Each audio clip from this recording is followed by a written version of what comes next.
प्राचीन भारत के इतिहास के अंतर्गत दक्षिण भारत के चोल, चालुक्य, पल्लव और संगम वंश से संबंधित महत्वपूर्ण प्रश्न।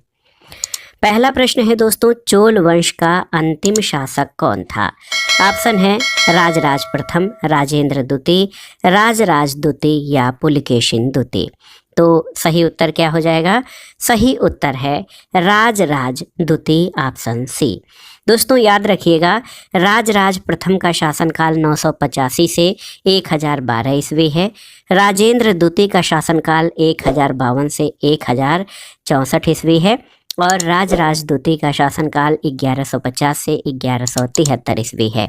तो इस तरह से आप जान लीजिए कि चोल वंश का अंतिम शासक राजराज द्वितीय था, जबकि वास्तविक रूप से चोल वंश का अंतिम शासक राजेंद्र तृतीय था। पुलकेशिन द्वितीय 610 से 642 ईस्वी इस वातापी को चालुक्य वंशी शासक था। तो याद रखिएगा, चोल वंश का अंतिम शासक राजराज द्वितीय था। तो वास्तविक रूप से देखा जाए, ये तो विकल्पों के आधार पर, लेकिन वास्तविक रूप में चोल वंश का अंतिम शासक राजेंद्र तृतीय था। अगला प्रश्न है, बंगाल के पाल वंश का संस्थापक कौन था? ऑप्शन है दामोदर, गोपाल, धर्मपाल या फिर देवपाल। तो सही उत्तर है गोपाल। दोस्तों आप जान लीजिए, बंगाल के पाल वंश की स्थापना गोपाल ने 750 ईस्वी में की थी। बंगाल की अराजकता को देखकर तत्कालीन बंगाल के प्रमुख व्यक्तियों ने गोपाल को शासक के रूप में चुना था। अगला प्रश्न है, बंगाल का प्राचीन नाम क्या था? आपको बताना है, महत्वपूर्ण प्रश्न है। ऑप्शन है कामरूप, वस्ता, गौड़ या वल्लभी। तो सही उत्तर है गौड़, ऑप्शन सी। दोस्तों आप जान लीजिए कि बंगाल का प्राचीन नाम गौड़ था। कहा जाता है कि इस प्रदेश से प्रचुर मात्रा में गुड़ का निर्यात होने के कारण इसे गौड़ कहा जाता था। अगला प्रश्न है, पांड्यों का राजनीतिक और सांस्कृतिक केंद्र था वेंगी, मदुरै, कांचीपुरम या महाबलीपुरम। तो सही उत्तर मदुरै हो जाएगा, ऑप्शन बी आपका सही उत्तर है। दोस्तों पांड्यों का राजनीतिक और सांस्कृतिक केंद्र मदुरै था। मदुरै पांड्यों की राजधानी थी। संगमकालीन महाकाव्य शिल्पाधिकारम में मदुरा यानी मदुरै का एक सुसज्जित नगर के रूप में वर्णन किया गया है। अगले प्रश्न पर आते हैं। अगला प्रश्न है कि पल्लव राज्य की राजधानी क्या थी? तो सही उत्तर है पल्लव राज्य की राजधानी कांची अथवा कांचीपुरम थी। ऑप्शन सी आपका सही उत्तर है। तो याद रखिएगा, दक्षिण में शासन करने वाले पल्लव राजवंश की राजधानी कांची अथवा कांचीपुरम थी। अगला प्रश्न है, राष्ट्रकूट वंश को निम्नलिखित में से किसके द्वारा उखाड़ फेंका गया? ऑप्शन है राजा जयसिंह, पुलकेशिन द्वितीय, विक्रमादित्य खष्ट या तैलप द्वितीय। तो सही उत्तर है तैलप द्वितीय, ऑप्शन डी। दोस्तों 973 से 974 ईस्वी में चालुक्य राजा तैलप द्वितीय ने राष्ट्रकूट वंश के अंतिम शासक कर्क द्वितीय को परास्त करके राष्ट्रकूट राज्य पर अधिकार कर लिया। कल्याणी के चालुक्य वंश की स्वतंत्रता का जन्मदाता तैलप द्वितीय था। तो बहुत ही महत्वपूर्ण प्रश्न है, तैलप द्वितीय ने राष्ट्रकूट वंश को उखाड़ फेंका था। अगले प्रश्न पर आते हैं दोस्तों। अगला प्रश्न भी बहुत ही महत्वपूर्ण है। यहाँ पर देखिए कि पश्चिम भारत में चालुक्य साम्राज्य के बाद किसका साम्राज्य आया था? आपको बताना है, चोल, काकतीय, पल्लव या फिर राष्ट्रकूट। तो सही उत्तर क्या हो जाएगा? सही उत्तर है राष्ट्रकूट, ऑप्शन डी। दोस्तों राष्ट्रकूटों का मूल स्थान लट्टलूर या लाटूर महाराष्ट्र माना गया है। बाद में इनकी राजधानी मान्यखेत स्थानांतरित हो गई। इस वंश को स्वतंत्र सत्ता के रूप में दंतिदुर्ग ने स्थापित किया था। दंतिदुर्ग पहले बादामी या वातापी के चालुक्यों का सामंत था। तो याद रखिएगा, चालुक्य साम्राज्य के बाद राष्ट्रकूटों का साम्राज्य आया था। अगला प्रश्न है, चालुक्यों की राजधानी क्या थी? हलेबीड, श्रीरंगपट्टनम, बादामी या मदुरै। तो सही उत्तर बादामी, ऑप्शन सी। दोस्तों चालुक्यों की राजधानी बादामी या वातापी थी, जो कि वर्तमान कर्नाटक के बागलकोट जिले में स्थित थी। अगला प्रश्न है दोस्तों, पुलकेशिन द्वितीय पराजित हुआ था किसके द्वारा? नरसिंह वर्मन के द्वारा, सिंह विष्णु के द्वारा, महेंद्र वर्मन के द्वारा या राजराज के द्वारा। तो सही उत्तर है नरसिंह वर्मन के द्वारा, ऑप्शन ए। दोस्तों, चालुक्य वंशीय पुलकेशिन द्वितीय पल्लव शासक नरसिंह वर्मन द्वारा नरसिंह वर्मन प्रथम के द्वारा पराजित हुआ था। कूरम या कुर्रम दानपात्र में नरसिंह वर्मन प्रथम की इस सफलता का उल्लेख मिलता है। अगला प्रश्न है कि चालुक्य शासक पुलकेशिन द्वितीय ने किसे हराया था? समुद्रगुप्त को, चंद्रगुप्त द्वितीय को, हर्षवर्धन को या धर्मपाल को? तो सही उत्तर हर्षवर्धन हो जाएगा, ऑप्शन सी। आप याद रखिएगा कि चालुक्य शासक पुलकेशिन द्वितीय ने हर्षवर्धन को पराजित किया था।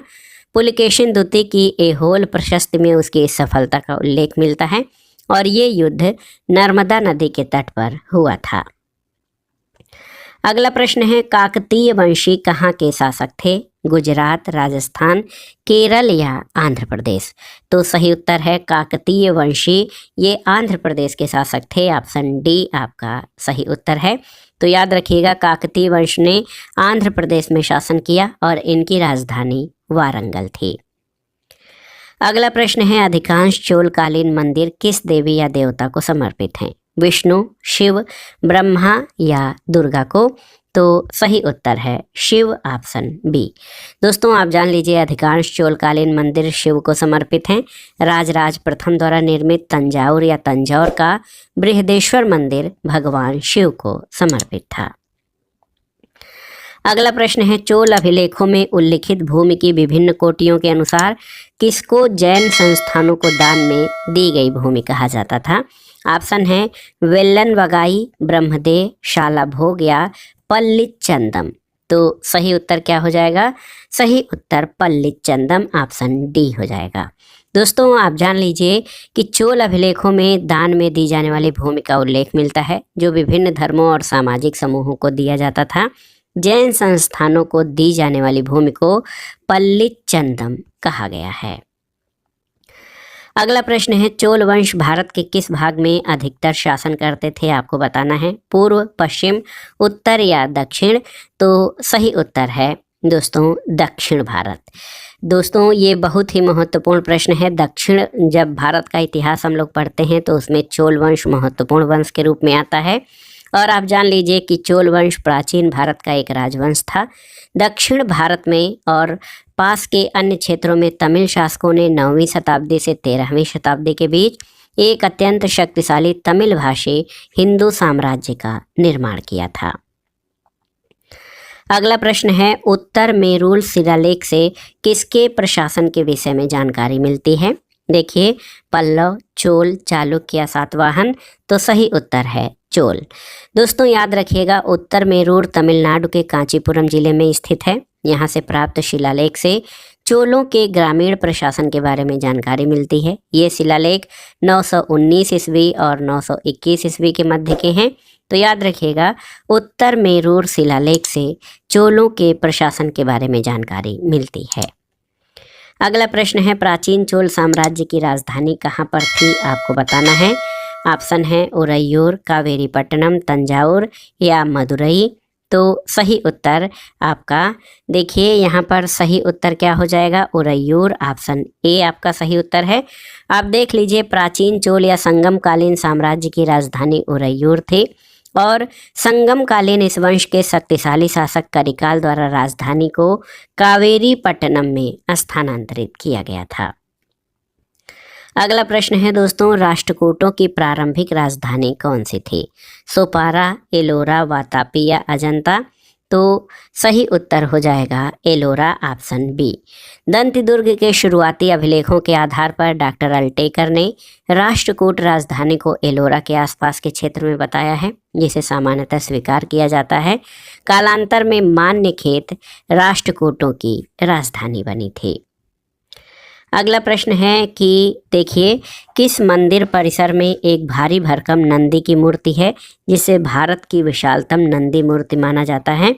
ऑप्शन है बृहदेश्वर मंदिर, लिंगराज मंदिर, कंदरिया महादेव मंदिर या लेपाक्षी मंदिर?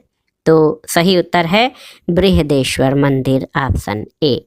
दोस्तों, आप जान लीजिए चोल स्थापत्य के उत्कृष्ट नमूने तंजौर या तंजावुर के शैव मंदिर जो राजराजेश्वर या बृहदेश्वर के नाम से प्रसिद्ध है। इसका निर्माण राजराज प्रथम के काल में हुआ था। इस मंदिर के बहिर्भाग में नंदी की एकाश्म विशाल मूर्ति बनी है, जिसे भारत की विशालतम नंदी मूर्ति माना जाता है। अगला प्रश्न है, चोलों के अधीन ग्राम प्रशासन के बहुत से ब्यौरे जिन शिलालेखों में हैं वे कहाँ पर हैं? तो उत्तर है बहुत ही महत्वपूर्ण, ये उत्तर मेरूर हो जाएगा। ऑप्शन डी सही उत्तर है। दोस्तों, चोलों के अधीन ग्राम प्रशासन में ग्राम सभा की कार्यकारिणी समितियों की कार्यप्रणाली का विस्तृत विवरण उत्तर मेरूर से प्राप्त लेखों के माध्यम से प्राप्त होता है। अगला प्रश्न है, चोल शासकों के शासनकाल में कौन सा वारियम उद्यान प्रशासन का कार्य देखता था? पोन्न वारियम, एरी वारियम, टोट्ट वारियम या संवत्सर वारियम? तो सही उत्तर क्या हो जाएगा? सही उत्तर टोट्ट वारियम, ऑप्शन सी हो जाएगा। दोस्तों, चोलकालीन गांव के गतिविधियों की देखरेख एक कार्यकारिणी समिति करती थी, जिसे वारियम कहा जाता था। उद्यान प्रशासन का कार्य देखने वाली समिति टोट्ट वारियम थी, जबकि संवत्सर वारियम को वार्षिक समिति, एरी वारियम को तालाब समिति और पोन वारियम को स्वर्ण समिति कहते थे। अगला प्रश्न है दोस्तों, निम्नलिखित कथनों पर विचार कीजिए। यहाँ पर 2 कथन दिए गए हैं, इनमें से बताना है कि कौन से कथन सही हैं। पहला कथन है कि चोलों ने पांड्य तथा चेर शासकों को पराजित करके प्रायद्वीपीय भारत पर प्रारंभिक मध्यकालीन समय में अपना प्रभुत्व स्थापित किया। बिल्कुल सही है। दूसरा है कि चोलों ने दक्षिण पूर्वी एशिया के शैलेंद्र साम्राज्य के विरुद्ध सैन्य अभियान चढ़ाई की तथा कुछ क्षेत्रों को जीता। सही है। तो 1 और 2 दोनों सही हो जाएंगे। ऑप्शन सी आपका सही उत्तर है। अगला प्रश्न है दोस्तों, नीचे 2 कथन दिए गए हैं, कथन और कारण। इसमें इस आधार पर आपको बताना है कि कौन सा विकल्प आपका सही हो जाएगा। देखिए, कथन है, हमें चोलों के विषय में उनके पूर्ववर्ती राजवंशों की अपेक्षा अधिक जानकारी है। कारण है कि चोल शासकों ने मंदिरों की दीवारों पर अभिलेख उत्कीर्ण करने का चलन प्रारंभ किया, जिसमें उनकी विजयों के ऐतिहासिक विवरण दिए जाते थे। तो यहाँ पर कथन और कारण दोनों सही है, और कारण कथन की सही व्याख्या भी करता है। ऑप्शन ए आपका सही उत्तर हो जाएगा। दोस्तों, चोलों के विषय में हमें उनके पूर्ववर्ती राजवंशों की अपेक्षा अधिक जानकारी है। राजराज प्रथम और राजेंद्र प्रथम ने मंदिरों की ऐतिहासिक दीवारों पर शिलालेख स्थापित किए। राजराज प्रथम ने अभिलेखों द्वारा अपने पूर्वजों के इतिहास को संकलित करने और अपने काल की घटनाओं और विजयों को लेखों से जोड़ने की प्रथा का प्रारंभ किया। इसका अनुकरण बाद के राजाओं ने किया। तो स्पष्ट है कि कथन और कारण दोनों सही हैं, और कारण कथन की सही व्याख्या करता है। अगला प्रश्न है, भारत के इतिहास के संदर्भ में निम्नलिखित युग्मों पर विचार कीजिए। तो यहाँ पर देखिए, बहुत ही महत्वपूर्ण प्रश्न है ये, और कठिन प्रश्न भी है। इसमें आपसे पूछा गया है कि कौन से सही हैं। तो एरिपत्ति, ये भूमि जिससे मिलने वाला राजस्व अलग से ग्राम जलाशय के रखरखाव के लिए निर्धारित किया जाता था, ये सही है। तनियूर एक अकेले ब्राह्मण अथवा ब्राह्मण समूह को दिए गए ग्राम, ये गलत है। और घटिका प्रायः मंदिरों के साथ संबद्ध विद्यालय को कहा जाता था। तो 1 और 3 आपके सही हैं। ऑप्शन डी आपका सही उत्तर हो जाएगा। दोस्तों, एरिपत्ति चोल प्रशासन के अंतर्गत वह भूमि होती थी जिससे मिलने वाला राजस्व अलग से ग्राम जलाशय के रखरखाव के लिए निर्धारित कर दिया जाता था। 7वीं 8वीं सदी में दक्षिण भारत में घटिका प्रायः मंदिरों के साथ संबद्ध विद्यालय थे, और चोलकालीन स्थानीय प्रशासन में बड़े नगरों में अलग कुर्रम या ग्राम संघ गठित किए जाते थे, जिन्हें तनियूर अथवा तकुर्रम कहा जाता था। ऑप्शन डी सही है। कथन 1 और 3 आपके सही हो जाएंगे।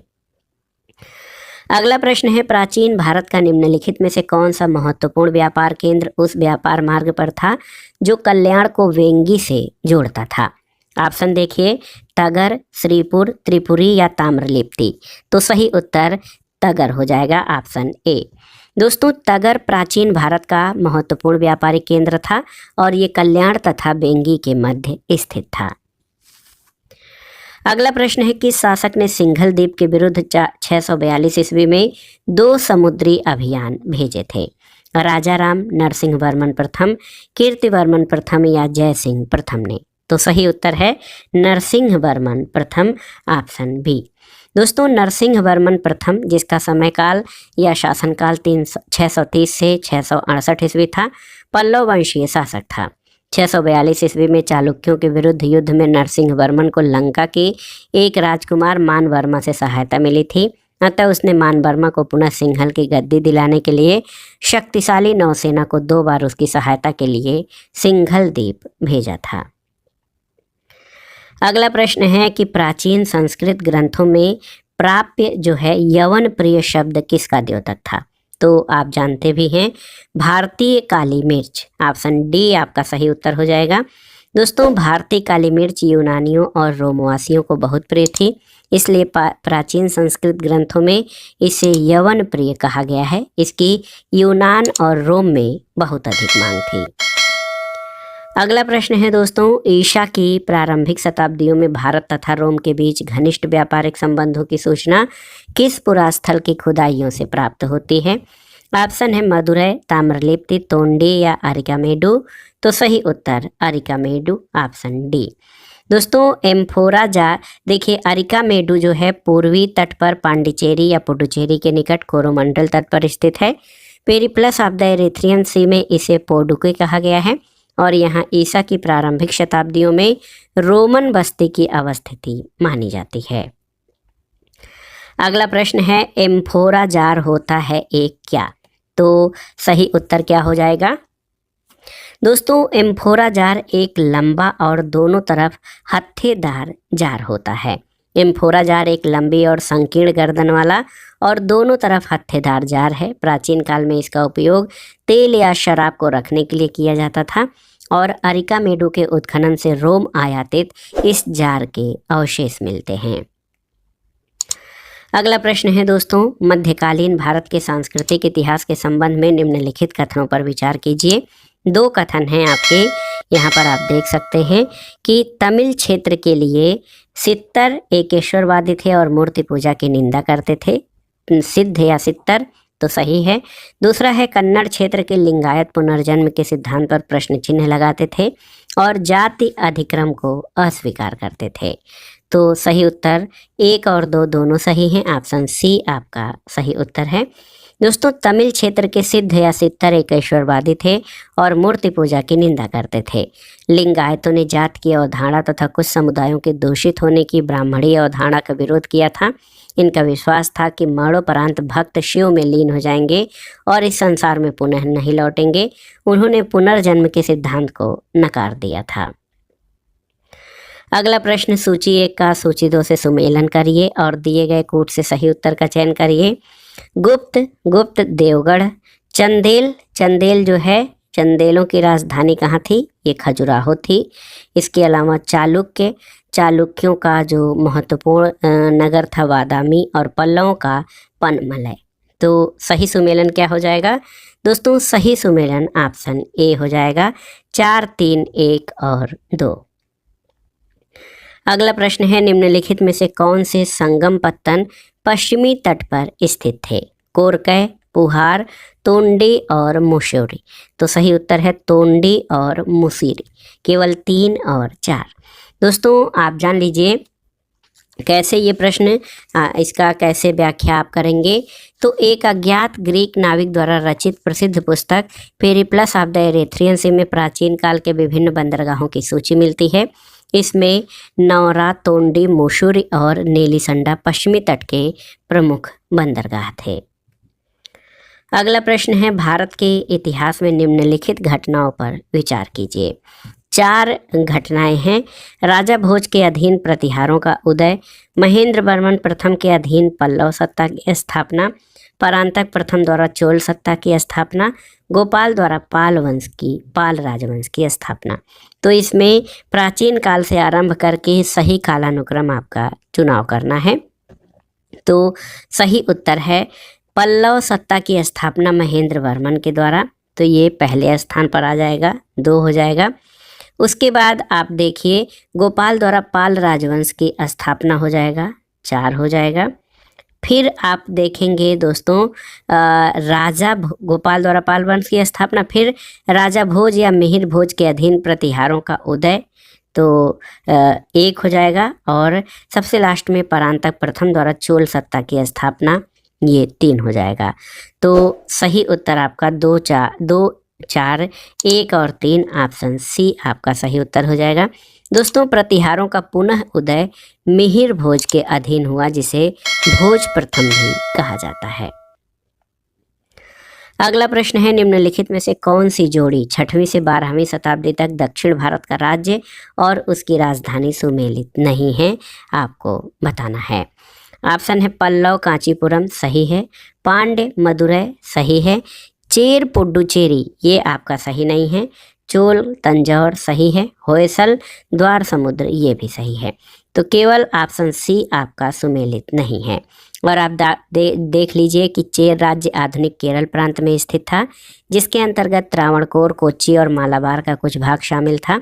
चेर राज्य की राजधानी वांजी अथवा वांची थी, जबकि अन्य विकल्प आपके सही सुमेलित हैं। अगले प्रश्न पर आते हैं दोस्तों, निम्नलिखित पल्लव शासकों का नाम उनके राज्यकाल को दृष्टिगत रखते हुए सही कालानुक्रम में व्यवस्थित कीजिए और दिए गए कोड से सही उत्तर का चयन करिए। इसमें देखिए, परमेश्वर वर्मन प्रथम, नरसिंह वर्मन प्रथम, नंदी वर्मन द्वितीय और महेंद्र वर्मन प्रथम। तो सही उत्तर क्या हो जाएगा? सही उत्तर सबसे पहले महेंद्र वर्मन प्रथम, फिर नरसिंह वर्मन प्रथम, फिर परमेश्वर वर्मन प्रथम और नंदी वर्मन द्वितीय सबसे लास्ट में। तो यहाँ पर 4, 2, 1, 3 ऑप्शन ए आपका सही उत्तर है। अगला प्रश्न है, निम्नलिखित में से किस चीनी यात्री ने चालुक्यों के शासनकाल में चीन और भारत के संबंधों का विवरण दिया है? तो सही उत्तर है मात्वा लिन। यहाँ पर ऑप्शन डी आपका सही उत्तर हो जाएगा। मात्वा लिन नामक चीनी यात्री ने चालुक्यों के शासनकाल में चीन और भारत के संबंधों का विवरण दिया है। अगला प्रश्न है, निम्नलिखित में से किस राजा ने अपने मंत्रियों को पशुओं पर क्रूरता पर प्रतिबंध लगाने के लिए काशी क्षेत्र भेजा था? तो सही उत्तर है कुमारपाल। ऑप्शन बी आपका सही उत्तर हो जाएगा। दोस्तों, चालुक्य शासक कुमारपाल ने अपने राज्य में पशुवध पर प्रतिबंध लगा दिया था। वो जैन मतानुयायी था। उसने पशुओं के प्रति क्रूरता को रोकने के लिए काशी क्षेत्र में भी अपने मंत्रियों को भेजा था। अगला प्रश्न है कि निम्नलिखित में से कौन सा एक काकतीय राज्य में अति महत्वपूर्ण समुद्र पत्तन था? काकीनाडा, मोटुपल्ली, मछलीपत्तनम और नेल्लूरू। तो सही उत्तर ऑप्शन बी मोटुपल्ली। दोस्तों, मोटुपल्ली काकतीय राजवंश में एक अति महत्वपूर्ण समुद्र पत्तन था। ये समुद्र पत्तन वर्तमान में आंध्र प्रदेश के प्रकाशम जिले में है और इटली यात्री मार्को पोलो ने भी इस स्थान का दौरा किया था। अगला प्रश्न है दक्षिण भारत के किस राजवंश के राजा ने रोम राज्य में एक दूत 26 ईसा पूर्व में भेजा था? चोल, चेर, पांड्य या चालुक्य? तो सही उत्तर है पांड्य, ऑप्शन सी। देखिए, बहुत ही महत्वपूर्ण है। दक्षिण भारत के पांड्य वंश के राजा ने रोम राज्य में एक दूत 26 ईसा पूर्व में भेजा था। पांड्य वंश के शासकों ने भारत के दक्षिणी हिस्से पर शासन किया और इनकी राजधानी मदुरै थी। अगला प्रश्न और इस वीडियो का आखिरी प्रश्न है, दक्षिण भारत के मंदिरों के आकर्षक द्वार क्या कहलाते हैं? शिखर, गोपुरम, देवालय या मंडपम? तो सही उत्तर है गोपुरम, ऑप्शन बी। दोस्तों, आप जान लीजिए कि दक्षिण के मंदिरों के आकर्षक द्वार को गोपुरम कहते हैं। तो दोस्तों, ये था आज का वीडियो को लाइक करें, शेयर करें और इस चैनल को सब्सक्राइब करें। वीडियो देखने के लिए धन्यवाद दोस्तों। नमस्कार।